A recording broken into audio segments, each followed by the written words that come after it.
On today's edition of Cronkite Sports Live, it was a nail-biter in Colorado last night for ASU men's hoops. How did they fare in their first conference game?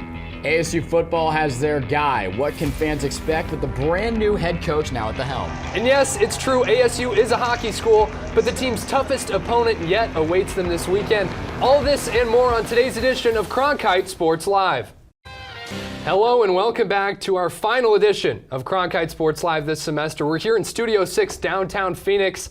Matt, kind of a bittersweet moment here at the desk today. Your last day as an anchor for Cronkite Sports Live. Yeah, it's pretty sad, bittersweet, but I'm forever grateful for the opportunities this club has given me, allowing me to jumpstart my collegiate career. So it feels great. I'm very grateful, but we're not going to make this sad yet as we close out the season here on Cronkite Sports Live. We have some highlights of men's basketball to show you to lead us off. We're going to flip it over to ASU women's basketball. Here at GCU, the Sun Devils going crosstown into Phoenix. Coach Adair taking on the Lopes for the first time in her career as the ASU head coach, and the tip gets controlled. The Sun Devils in possession here early on, but this is where things get dicey because an ASU turnover leads to a layup here as Bazell gets the score in transition, and another one coming right here as Markall is going to take it coast to coast on this turnover, and easily early on it's a 4-point lead for GCU on home court in that crazy environment it looks like over there.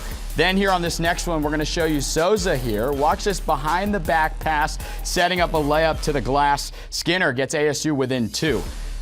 A series of three-pointers are going to take here by Nadia Evans. She was able to catch fire in the contest. This one you're watching right now puts the Lopes up by 8. And now we're going to head over to the fourth quarter of play after that one. On this inbound opportunity, a 15-2 run by the Sun Devils makes it a 4-point lead for ASU with 4:20 remaining.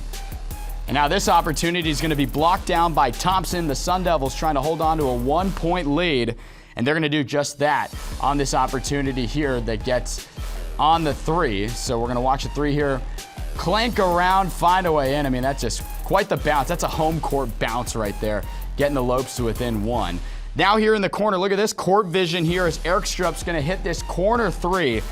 She is able to knock it down, the Sun Devils by 5. Now Skinner's going to go to the line. She knocks down 15 of 17 on the day. She finishes at 29. A come from behind win by 8. Coach Adair and the Sun Devils get it done, and here's what she had to say after. Good stuff there by Coach Adair. Here's what the Lady Devils have coming up. A couple home matchups coming up for ASU. All 3 of them that you see there, UMass Missouri and Prairie View A&M. All of them can be seen on the Pac-12 Insider streams. Those are student journalists here at Cronkite getting it done. And obviously the road trip there to the 5-2 Stephen F. Austin. An interesting stretch for the Sun Devils trying to take advantage before they're going to have some conference play after this set of games here. An ugly year for Sun Devil football, and the significant events Henry just highlighted don't even do it justice. A bright spot, however, was the play of quarterback Trenton Bourget, and our Jake Seymour sat down with the ASU gunslinger for a film breakdown. Take a look. You can catch the rest of that awesome discussion on our social platforms and on CronkiteSports.com. This week was hectic and busy, and no, not just because of studying for finals and classes ending, but also in the ASU sports world. So many different things took place, so let's get the weekly forecast in the corner and hang out with King Tut. Ethan pretty much hit every nail on the head with that report, but clearly ASU hockey has the blueprint as an independent team to make the tournament by beating blue blood ranked teams. ASU is doing that, and even the transfers from bigger programs that have come in here to ASU are starting to catch on to the culture here in Tempe. Well said, Mastro. And to further analyze the slaying of the Gophers, we bring in hockey reporter Riley Swinson. Riley, a program-defining season series last weekend against Minnesota, only a couple weeks after ASU went to Vegas and took down North Dakota. How big of a win was this? How were they able to do it? And what does this mean moving forward? Yes, the Sun Devils should enjoy this win. I'm sure they have up to this point. But in a few hours, they drop the puck in Denver at Magnus Arena. And that's going to be a tough game against the defending champs and the number 1 ranked Denver Pioneers. So how is ASU going to take on that tall task? Absolutely, and with that, I mean, it'll be interesting to see what the Sun Devils can do. That's our guy Ben Paris out there at Magnus Arena right now. Ben, how's your hair and how are you feeling over there, buddy? Maybe a hat to keep you warm and all that. What can you tell us at Magnus Arena about this matchup that's getting ready to take place in just a little bit? Yeah, Ben, like you said, ASU has not fared well at all in that building there that you're with there. So stay warm up there in Colorado, and we'll see what lines ASU can put together to stay with the Pioneers shift by shift. And the equivalent of this for wrestling is finding bring in guys to fill each weight class. And so far, head coach Zeke Jones has done a stellar job for a program that year in and year out hangs amongst the top 10 in the nation. But a tight battle at 125 is worth analyzing, and here's Blake Neiman, who has the info. Thank you, Blake. The ASU wrestling squad is competing at the Cliff Keen Invitational in Vegas as we speak, so there's some updates on that on CronkiteSports.com. And now moving along, if you thought we were done talking about the transfer portal, Ethan, we're not. We are now 2 years into the transfer portal era in college athletics. We've seen schools on the West Coast dominate the portal. USC, one of them, brought in 26 transfers and made a playoff caliber roster almost what seems like overnight. That's where the Sun Devils are lacking. Why is this happening? Well, ASU has turned a blind eye to name, image, and likeness. Remember last spring we had a segment highlighting all of the transfers that left the football program? Jaden Daniels to LSU. He's quarterbacking the Tigers into the SEC title game this weekend. Slot receiver Ricky Pearsall. In his first year at Florida, he led the Gators in receiving yards and receiving touchdowns. You get the point. ASU's kryptonite has been the transfer portal. In the case of football, this may look like a jump ship situation looming. Recruiting sanctions are coming up and limited prospects for the future, but it's not just football. Right now, Sun Devil Volleyball has 6 players on the active roster. A week ago, ASU had double that number when its season came to an end against Arizona. How can ASU combat this? Well, the way I see it, it comes down to, can you win? Can you make money while winning? And can you feel the presence of a culture and something that you want to be a part of? I'd say that that's the key to anything in life, regardless of who's leading you in that direction. For example, Greg Powers, the former club hockey goalie, helped establish a program at Oceanside with an identity and a vision for the future. He calls it a blue-collar mentality with the mantra, be the tradition. That's the future, and it's here right now. And this tradition has become an epic reality. North Dakota and Minnesota, 2 blue blood teams we keep talking about with NHL talent farmed year after year, failed at the slingshot of Little David and done so in the matter of weeks. Powers now has Mullet Arena to work with, and according to Everything College Hockey, he had the nation's best transfer class this year. On the exact same campus where other programs here at ASU are having their rosters treated like a Thanksgiving all-you-can-eat feast.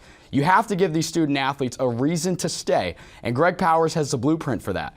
Now Kenny Dillingham comes in, and he's going to attempt to do the same. The former Oregon offensive coordinator is the youngest active FBS coach at just 32 years of age. ASU President Michael Crow says Dillingham understands recruiting and the importance of NIL. See where I'm going with this? Hiring a young offensive mind to be at the forefront of your school's largest revenue-driving program should excite Sun Devil Nation and activate the Valley, as Dillingham puts it. One way or another, you have to give people something that is real in one of those 3 categories we discussed. Dillingham needs to establish an identity for this program, and winning has got to follow, and that's the way it is. All right, you didn't think we were going to let you off the hook that easy, did you? Come on, we got some non-top plays from the semester. This one happening earlier in the hockey season. You could tell TJ Semptimphelter came out a little too far to play that puck, and it ended up in the back of his net. Just an early season mistake there, Matt. TJ Semptimphelter's been really solid since then. Absolutely. Now we're going to go to football. ASU lost 9 games this year. We've already talked about how bad they've been on this show. But this was maybe the worst, and it came early on in the season. I mean, this lost to Eastern Michigan 30-21 against a program that was a 20.5-point underdog coming into Tempe. That's pretty ugly. They gave up over 300 rushing yards in the process. Probably the worst loss the Sun Devils have ever suffered. We talked earlier about Marcus Bagley not getting a lot of play time in the early part of this season. Bobby Hurley Jr. also doesn't get a lot of play time for Sun Devil men's hoops. He got into the game and he had an opportunity, and, well, it didn't go so hot. As you can see, that ball went right off the top of the backboard, and it's a dunk in transition. Not too hot for Bobby Hurley Jr. Not at all, but we're actually going to show you a good play here. This is Logan Cooley of the Minnesota Gophers, 3rd overall pick in 2022 to the Coyotes. Look at that Michigan goal, right? Awesome, highlight reel worthy stuff. This happened a few moments later. Trying to ice the game is number 92, Cooley, and I think you and I, Ethan, in our high school days could have put that one in the back of the net. And even better, he has a chance to finish it off and obviously does not. Yeah, that's unbelievable. I mean, sometimes you see some fighting on the ice, but this time we saw it in the corner of the end zone between both mascots. It's Wilbur and Sparky. Bit of a territorial cup battle going on right there. Hit him with a left, hit him with a right, knock him out like fight night. Sparky seeming to take the W there in that one. Of course, Matt, we know how it finished in the actual football game. Arizona State didn't fare too well. Not at all. And with all of that craziness in our final show of the semester here at WCSN, before we say goodbye, we want to say goodbye to our club's president, Mr. Ethan Ryder, who's going to be graduating here this month. He was a former anchor for the club and a club reporter who has helped everyone, I can speak for everyone in this club and their unique journeys here at Cronkite. Ethan, thank you so much for all you've done, my friend, and we're excited to see you soar in the journalism world here shortly. Yeah, no doubt Ethan Ryder's going to go far, and Matt, time flies, man. I mean, like we started the show with, kind of your last moment here on the desk. It's been an honor to be here at the desk with you. We've had some stress, some success, but it's been overall just great times. You're one of my best friends, and we got Nick Borgia, EP, here as well with the cupcakes, bringing us some food.